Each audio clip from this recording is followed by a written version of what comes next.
সোনার বাবারা, ওলিদের জীবনী এরকম রহরহ আছে। এ বেটা, সবচেয়ে মূর্খ যাকে একটা বর্ণনা দেই, সেটা হলো অনেক বছর আগের ঘটনা। 40টা মুহাদ্দিস আছে ওই মুর্শিদের। মুহাদ্দিসেরা কি করে জানেন? মুহাদ্দিসের কাজ কি?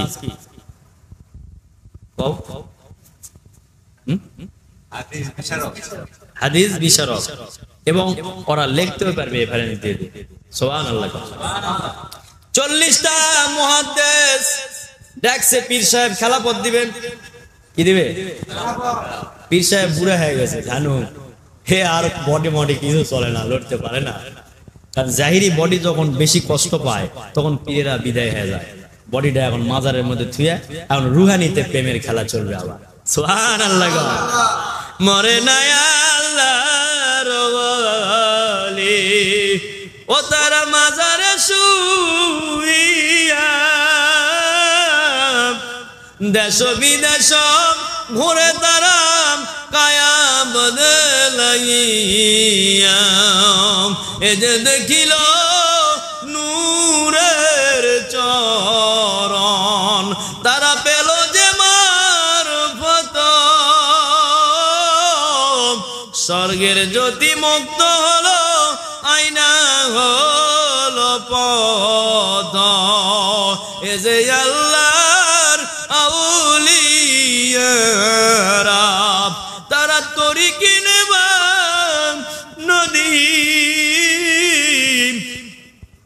নদী কি শুকাইতে পারে স্রোত বহে যদি। আল্লাহু আকবার। আমার মুর্শিদ ওফাত গ্রহণ করেছে 1 আগস্টে 3:30 সুবহানাল্লাহ গণ, আলহামদুলিল্লাহ গণ। কিন্তু তিনি স্রোতবাহী নদী ছিল, আল্লাহর জবরদস্ত আউলিয়া। আজও স্রোত বইতেইছে, কিয়ামতের আগ মুহূর্ত পর্যন্ত স্রোত বইতেই থাকবে। সুবহানাল্লাহ গণ। কেন বইতে থাকবে? এই দরবারেও যত মানুষ ওলি তৈরি হবে, যত মানুষ শিক্ষা গ্রহণ করবে, এই একটা করে আমলের স্রোতগুলো, এই স্রোতগুলো ওনার হুজুরানাই দিয়ে ট্রান্সফার হবে। মারহাবা গণ। এই হলো স্রোতবাহী নদী এরা। এই জন্য আশেক গজলের মাধ্যমে বলল, যখন নূরের চরণ পেয়ে গেল তখন মুক্ত হয়ে গেল।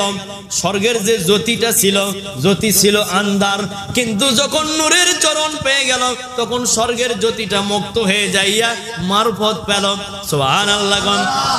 আল্লাহর যে গোপন গোপন ভান্ডারের যে রহস্যগুলো, মারফতগুলো, গোপন নিগুড় তথ্যগুলো, যেমন নবীজি বলেন, শরীয়ত হলো আমার বাক্য, তরিকত কার্য, হকিকত হাল বা উচ্ছ্বাস, ইলমে মারফত হলো আমার নিগুড় তথ্য। জোরে জোরে বল আল্লাহু আকবার। আমার নিগুড় তথ্য, এটা হাতের মধ্যে হাড়ি ভাঙবো না, এটা সবার মাঝে প্রকাশ করো না, এটা গোপনে থাকবে। যদি কেউ বলো রাস্তার মধ্যে যাইয়া আল্লাহকে আমি কেবলই দেখে আল্লাহর সাথে কথা বললাম, পাগল কবে না? কবে না?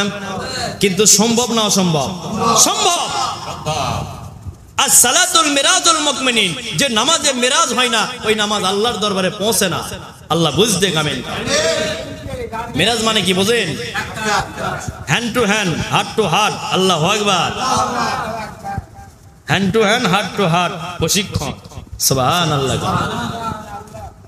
দাঁড়াবেন সামনে, আসবে কে? যার কুদরতি পায়ে সেজদা দিব, সে তো সামনে হাজির হয়ে যাবে। মারহাবা। কখনো কখনো নামাজও ভুল হয়ে যাইতে পারে চেহারা দেখে। আল্লাহু আকবার। হায়রে দেখলাম তো কালো, কিন্তু এখন তো হলো আলোময়, আমার জন্য সবই হলো ভালো। মারহাবা। দেখে আসলাম তো চেহারাটা কালো কালো, কিন্তু এখানে কেন ফর্সা দেখি? আসলে তো ওটা তোমার মুর্শিদ না, ওটা আর কেউ না, ওটা তোমার যে জন করেছে সৃজন, সেই হলো ওই মালিক খালেক।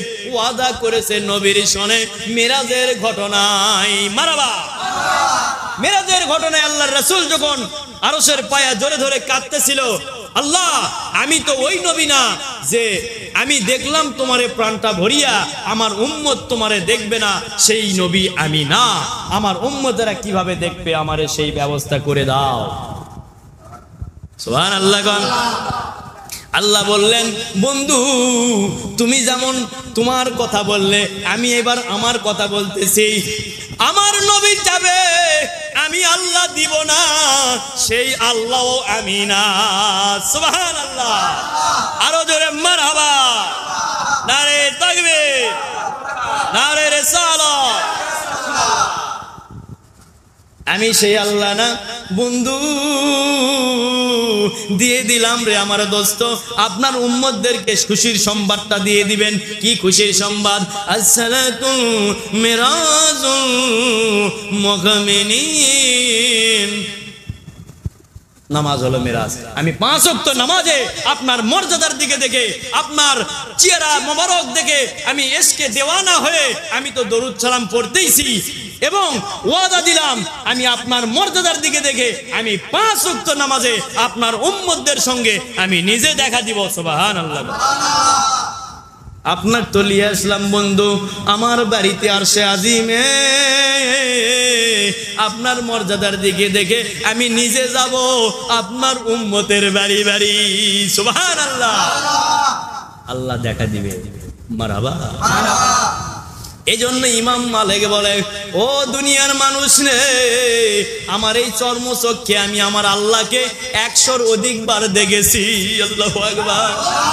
এই ইমাম মালিক মদিনাবাসীদেরকে বলতেছে ও মদিনার মানুষেরা রে, তোদের কাছে একটা ওসিয়ত করে যাই। কি ওসিয়ত বলেন হুজুর? ডাকো ডাকো, সবাইকে ডাকো, সবার উদ্দেশ্যে বলবো।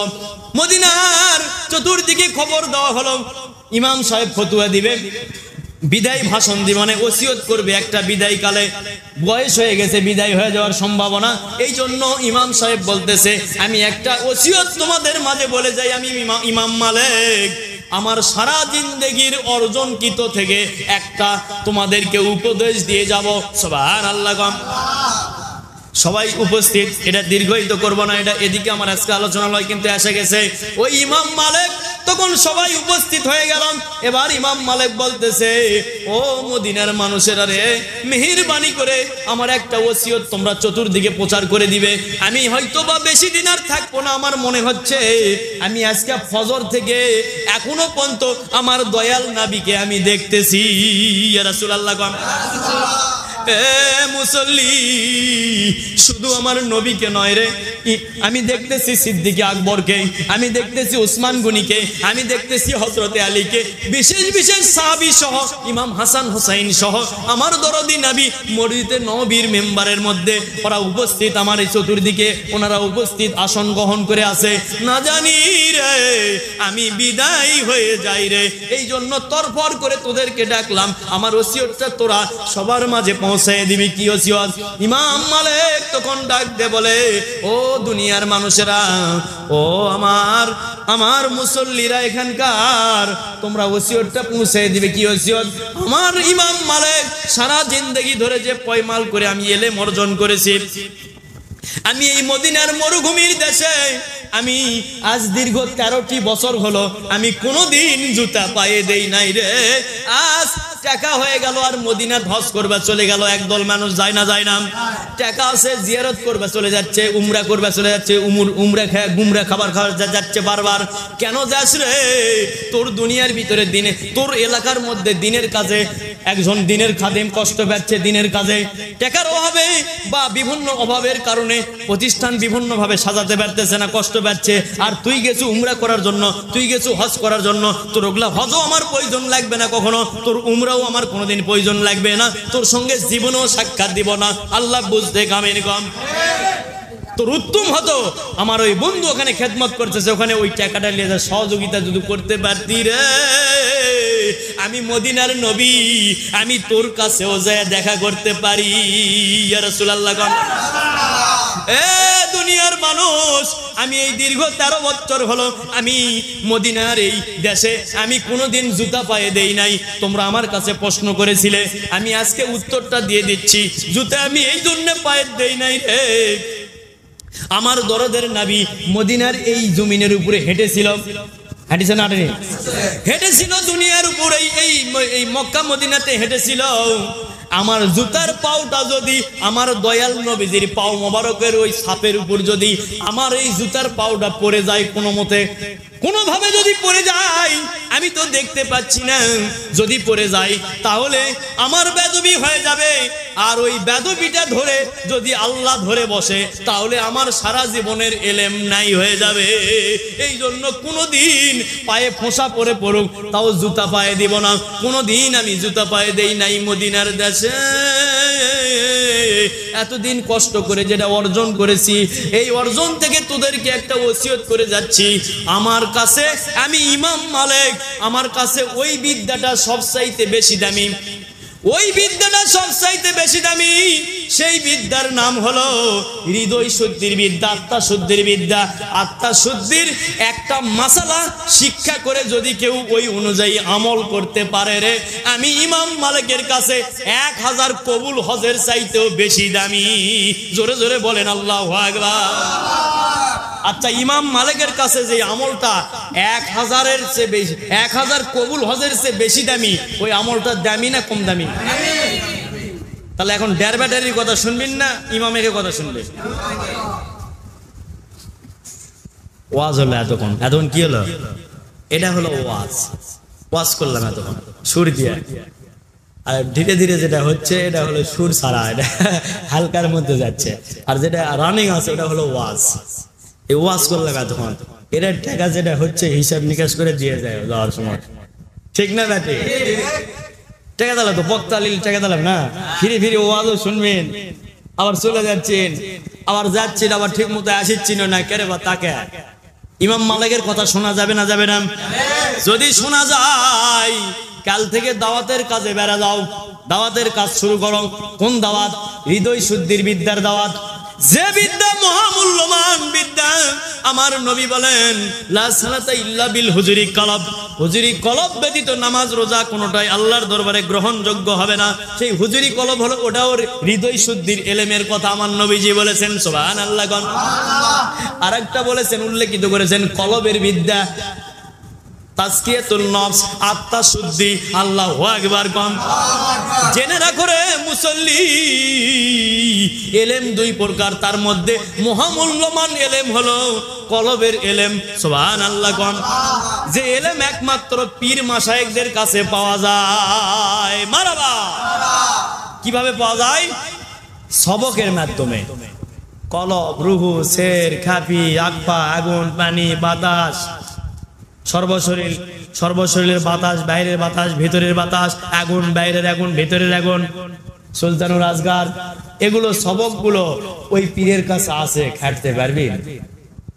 খাটলে একটা সবক যদি মুখস্থ করে আমল করেন, ওটা ইমাম মালিকের কাছে 1000 কবুল হজের চেয়ে বেশি দামি।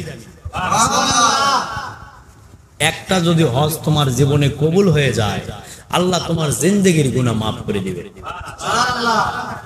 গুনাহগারের তো হজ কবুল হবে না, গুনাহগারের হজ কবুল হবে না। যেহেতু হজ কবুল করছে আল্লাহ, সেহেতু তোমার গুনাহ মাফ করে দিয়েছে। কবুল করতে খুশি হয়েছে না হয়নি? আল্লাহ যখন খুশি হয়, এখানে ভেঙ্গা না বলে গাদা পরে আবার বোঝে না, প্যাঁচ লাগায়, এজন্য ভেঙ্গা বলতেছি। আল্লাহ যে আমলটা কবুল করবে যে বান্দার, ওই বান্দার উপর খুশি হয়ে কবুল করবে না বেজার হয়ে? তুমি যদি আমার কিছু হাদিয়া বা কিছু উপঢৌকন বা আমার চোখের সামনে একটা ভালো কাজ করেছেন, আমি খুশি হয়ে তোমার দিকে কি ভালো দৃষ্টি দেবো না খারাপ দৃষ্টি দেবো?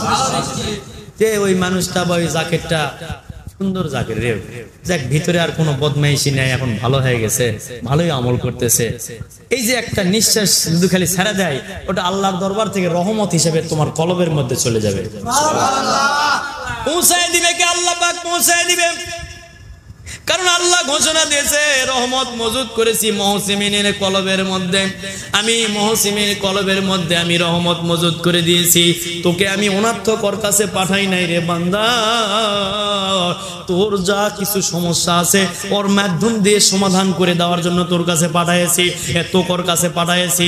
এমনি এমনি তোকে পাঠাই নাই, তোর গোদ করার জন্য পাঠিয়ে দিয়েছি তোকে। খবরদার বেদবি করিস না, বেদবি করলে আমি আল্লাহ যেমন রহমত দিয়ে নিয়ে গেছি, গজব দিয়ে বাহির করে দিব, নাউজুবিল্লাহ। বড় পীর সাহেব বলে 1000 নফল নামাজের চাইতেও 1000 নফল নামাজ আল্লাহ কবুল করছে। এই 1000 নফল নামাজের চাইতেও হৃদয় শুদ্ধির একটা মাসালা শিক্ষা করে আমল যদি কেউ করে, ওই আল্লাহর ওই বান্দাটা আমার কাছে এত দেন। সুবহানাল্লাহ। মক্তবাদ শরীফে ইমাম হযরত আল-বাসানি রাদিয়াল্লাহু তাআলা আনহু উনিও বলেছেন, আমার কাছে অনেক দামি হৃদয় শুদ্ধির বিদ্যা অর্জন করাও, আর এই তরিকাতে যে বায়াত গ্রহণ করলো সে তো জান্নাতের মাটি থেকেই এসেছে। সুবহানাল্লাহ। সে নিঃসন্দেহে জান্নাতের মাটি থেকে এসেছে। আল্লাহু আকবার। যে তরিকা গ্রহণ করছে মুজাদ্দিদিয়া তরিকা, এটা শেষ সর্দারের তরিকা, আর সর্দার আসবে না। সুবহানাল্লাহ। সোনার বাবারা, যে আলোচনাটা করতে চাইছিলাম সংক্ষেপে সামান্য আলোচনা, ইমানি আলোচনা, তাকওয়া বৃদ্ধির আলোচনা। সর্বদাই কার কাছে চাবো? আল্লাহর কাছে চাবো বাবারা, মানুষের কাছে চাবো না। মানুষের জন্য ভয় করবো না, বাঘের মতো বেচবো না, সিংহের মতো বেচবো না, বেচবো বীরের মতো। সুবহানাল্লাহ। আমরা মানুষ পশুর সাথে তুলনা দিব না কোনোদিনও না। আমরা বেচবো হলো বীরের মতো। সুবহানাল্লাহ। 2 দিন বেঁচে থাকো, বীরের মতো বেঁচে থাকো, কবরে শান্তি। তোমরা বায়াত গ্রহণ করে যাও আসা যদি করো, করতে করতে ওই অবস্থায় যদি তুমি বিদায় হয়ে যাও, আল্লাহ পাক দিনের কাজে অংশগ্রহণ করে থাকার কারণে, দিনের কাজে সহযোগিতা করে নিজের আত্মার উন্নতি এবং দিনের কাজে সহযোগিতা করার কারণে আল্লাহ পাক শহীদের মর্যাদা দিয়ে শুতে রাখবে শহীদের কাতারে। সুবহানাল্লাহ। এই ফিতনার জামানায়, এই শেষ জামানায় যারা দিনের খেদমতে রয়েছে, যারা সহি দিনের খেদমতে রয়েছে, নবীজির আদর্শের দিকে রয়েছে, নবীজি হলো একটা মডেল, একটা আদর্শ। ওই আদর্শ যারা নিজেরা ধারণ করে আরো 10 জনকে ধারণ করানোর জন্য তাগিদ করতেছে, এদের সাথে যারা দল গঠন করে আসি, এদের পাহাড় পাহাড় পাপ আল্লাহ পাক মাফ করে দিয়ে আল্লাহ পাক এদের সাথে কবুল করে নেবে। বলেন সুবহানাল্লাহ। কুকুরকে যদি কবুল করে, তুমি তো মানুষ, তোমাকে কবুল করবে না? 309 বছর ঘুমিয়ে থাকলো, বললেন তো কালকে 309 বছর ঘুমিয়ে রাখলো কে? আল্লাহ। কি করেছে তারা? ঈমান আনছে আল্লাহর দ্বীনের উপর। কিসের উপর? রাষ্ট্রপ্রধান বলতেছে মূর্তি পূজা করতে হবে। রাষ্ট্রপ্রধান, সংক্ষেপে বলতেছি, রাষ্ট্রপ্রধান বলতেছে তোমাদেরকে মূর্তি পূজা করতে হবে। সবাই রাজি হলো, কিছু সংখ্যক যুবক রাজি হলো না। তাদেরকে সময় দেওয়া হলো, ওই সময়ের মধ্যে পেলা চলে গেল। তারা রাজ্য ছেড়ে, লোকালয় ছেড়ে জঙ্গলের দিকে চলে গেল, পাহাড়ের গুহায় আশ্রয় নিল। কিন্তু সাথে একটা কুকুরও সাথ ধরেছে, উনিও ঈমান আনছে। এই কথা ওদিকে বেশি দূর যাবো না, আজকে ওদিকে আলোচনা লয়।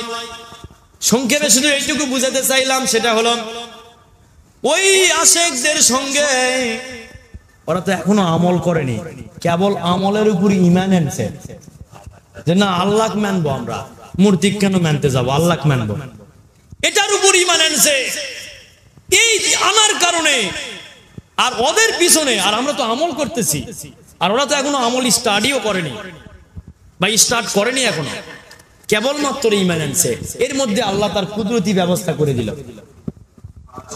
আমি এটা বুঝাতে চাচ্ছি যে তোমাদের যদি পাহাড় পাহাড় গুনাহ থাকে, আর তোমরা যদি ওই আসহাবে কাহাফদের সাথে অ্যাক্টিভ হও, আমরাই সেই আসহাবে কাহাফের অনুসারী ধরতে গেলে আমরা আসহাবে কাহাফের অনুসারী। আমরা আল্লাহর ইয়াকিন রেখেছি এবং ঈমান এনেছি, তাওয়াক্কুল রেখেছি, কোনো মানুষের উপর না।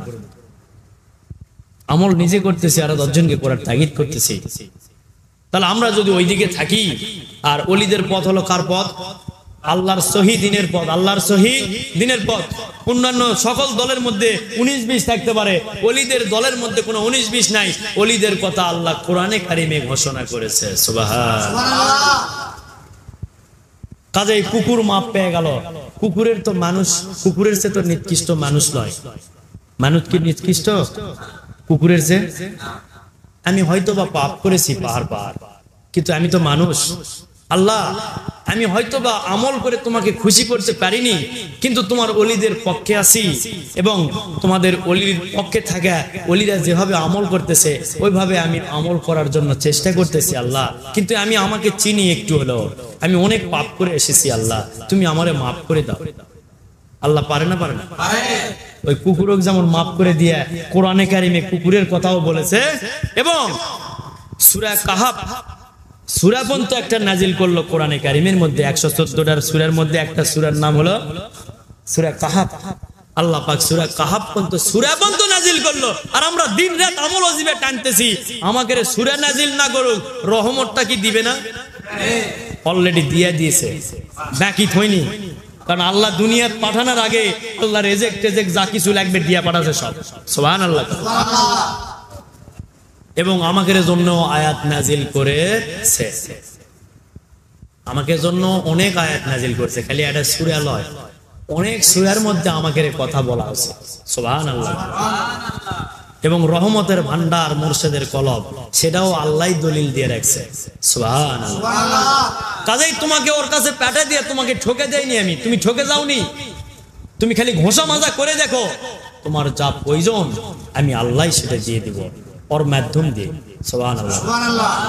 কাজেই যারা হৃদয় শুদ্ধি আমরা গ্রহণ করিনি এখনো, হৃদয় শুদ্ধির প্রথম সবকের নাম হলো লতিফে কলব, বাইয়াত গ্রহণ করা, আত্মা শুদ্ধি, ভালো কাজের প্রস্তুতি, ভালো কাজের ওয়াদা দেওয়া। সুবহানাল্লাহ। এটাকে বায়াত গ্রহণ কয়, এটাকে বিক্রি বলে।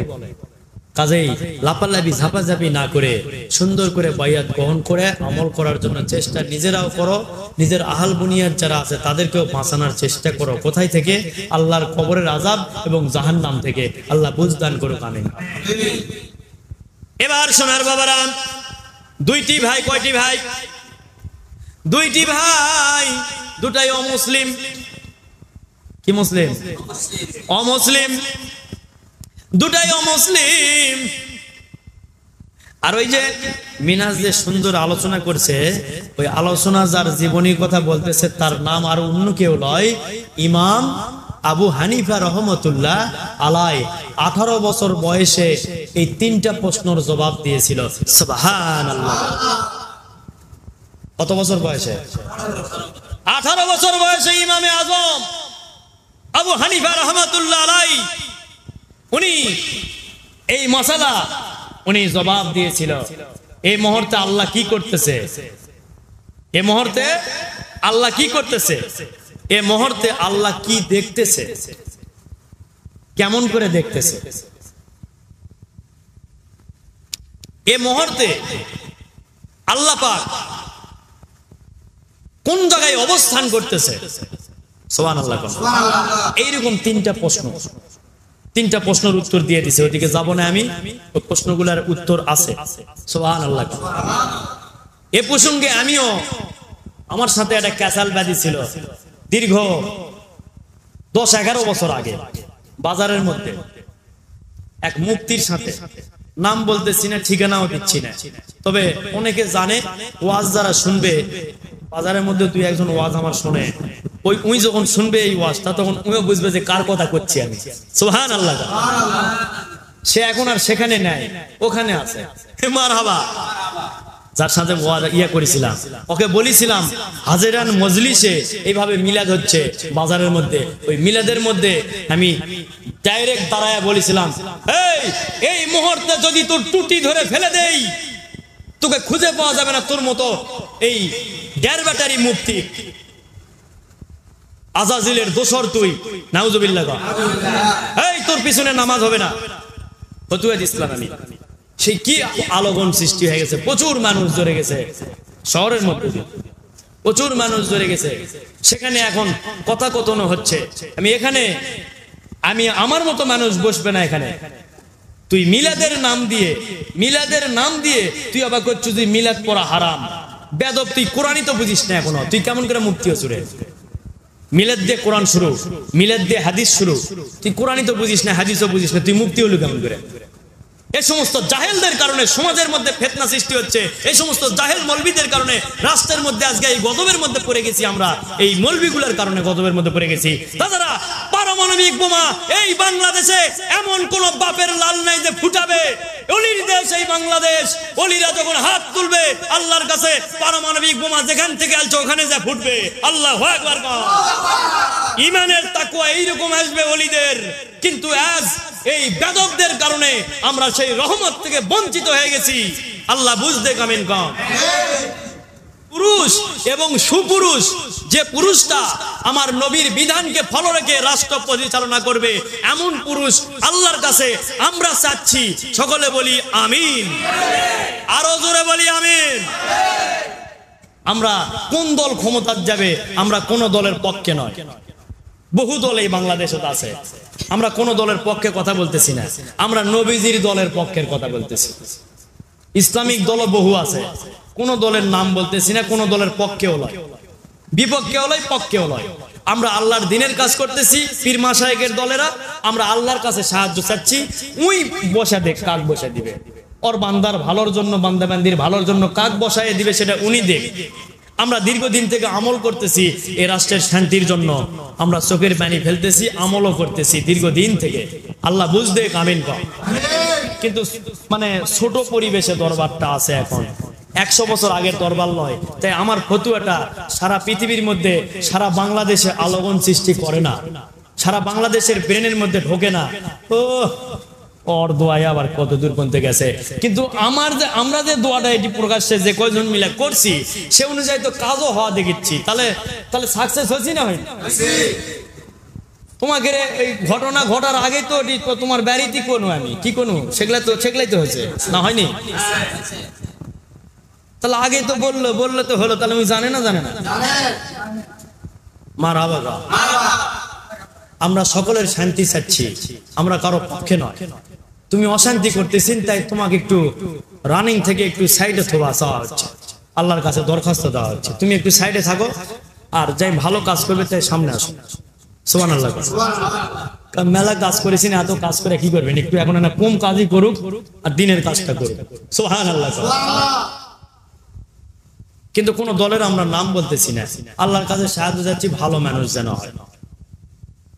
আমরা বড়ই লাঞ্ছিত, বড় অপমানিত, বড় কষ্ট পাচ্ছি। আমরা দীর্ঘদিন বন্দি জীবন কাটাচ্ছি না, কাটাই। এই লাঠি বইটার মধ্যেও তালিম চলছে, এই লাঠি বইটার মধ্যেও এবং লকডাউনের মধ্যেও তালিম ওরস দুটাই চলছে এই দরবারত। আল্লাহ সাহায্য করছে, তাকওয়া দরবারের জাকিরদের এবং দরবারের রাহাবারের আছে, আল্লাহ রাখছে, যার কারণে আল্লাহ পরিচালনা করাছে না করায়নি? করাছে। আল্লাহ দয়া করছে। আল্লাহ কাজেই তোমাদের প্রতিটা ক্ষেত্রে আল্লাহ তোমাদেরকে দয়া করবে। তোমরা একরা ধরো হক পথটা আলছি, কিন্তু একরা ধরতে পারছি না, তাহলে ফল পাবেন না। তো একরা ধরলে ফল পাবে। তুমি আজকে এখানে বসে আছেন, কালকে তুমি 10 জন তোমাকে চিনতে পারবে, এই যোগ্যতা আল্লাহ দিতে পারে না? পারে, দিবে বাবা। কাজেই মন কেউ খারাপ করো না, হক কথা বলো। হক কথা বলা লাগে বাবা। মেয়েরা থাকবে ঘরের মধ্যে, মেয়েরা কেন বাইরে তোমরা লাচালাচি করবে না? কেন তোমার অফিসারে বসে থাকবে না? আমি কেন তোমার নিচে যাও নিচের চেয়ারে বসবো কি জন্য? আমি ছেলে মানুষ, তো আর একটা ছেলে মানুষ বসবে। যে অফিস অধি যান, অফিসের মধ্যে যদি 5টা কর্মচারী থাকে, হয় 2টা না 3টা বেরিয়ে চলে আসে। বেটা ছেলের অভাব পড়ে গেছে, দেশত এত বেকার ছেলে পেলে ঘুরে বেড়াচ্ছে, লেখাপড়া করে গ্রাজুয়েট হয়ে ঘুরে বেড়াচ্ছে, চাকরি নাই। সেগুলা ধরে লিয়া চলে আসে, চাকরি দাও। ছেলে মানুষ রোজগার করুক, মেয়ে মানুষেরা বসে থাকে খাক বাড়ির ভিতরে, ওরকে তো বসে থাকে খাওয়ারই পা। ঠিক না বেটে? মেয়ে মানুষের পক্ষেই থাকলাম, বিপক্ষে গেলাম না। তো তোমরা ভালো মানুষ, ভালো থাকো, বাড়ির মধ্যে আরাম আছে, ঠ্যাঙ্গের উপর ঠ্যাং দিয়ে বসে থাকো, আর তাসবিহ তেলাওয়াত করো, আর কোরআন তেলাওয়াত করো, পর্দার সামনে থাকো। সুবহানাল্লাহ। আর ছেলে মানুষেরা রোজগার করে নিয়ে তোমাদেরকে খাওয়ার। ঠিক না বেটে? তাহলে সংস্কার এ করা লাগবে না? লাগবে না? তবে আমি আশা রাখছি আমার আলোচনা হয়তো ওই ছাত্ররা শুনবে না বা শুনতে পাবে না হয়তো বা সবাই, কিন্তু আমি আশা রাখছি আল্লাহর কাছে যে আল্লাহ ওদেরকে এই বুদ্ধিটাও দেখ যে কোন অফিস আদালতে মেয়েরা দায়িত্বে থাকবে না, ছেলেরা দায়িত্বে থাকবে। আমরা মরে যাইনি এখনো, বেঁচে আছি। সুবহানাল্লাহ। ছেলেরা মরে যায়নি এখনো যে মেয়েদেরকে কামাই করে আমাকে খিলেন লাগবে, শীতকে লেগে আছি, তা তো না। আমরাও তো কামাই করতে পারি, আমাদেরকে চাকরি দেখ, আমরা কামাই করে ওই মেয়েদেরকে খিলাম। যার যার বিবি বাচ্চা তাই তাক খিলাবে, ঠিক না বেটে? রহ রহ বেকার ঘুরে বেড়াচ্ছে, আছে না নাই? বেটি ছেলেগুলো পাইকারি ধরে নিয়ে যাচ্ছে, চাকরি দেওয়ার কি দরকার? সমান অধিকার করার কি দরকার? সমান অধিকার করছেন কি জন্য?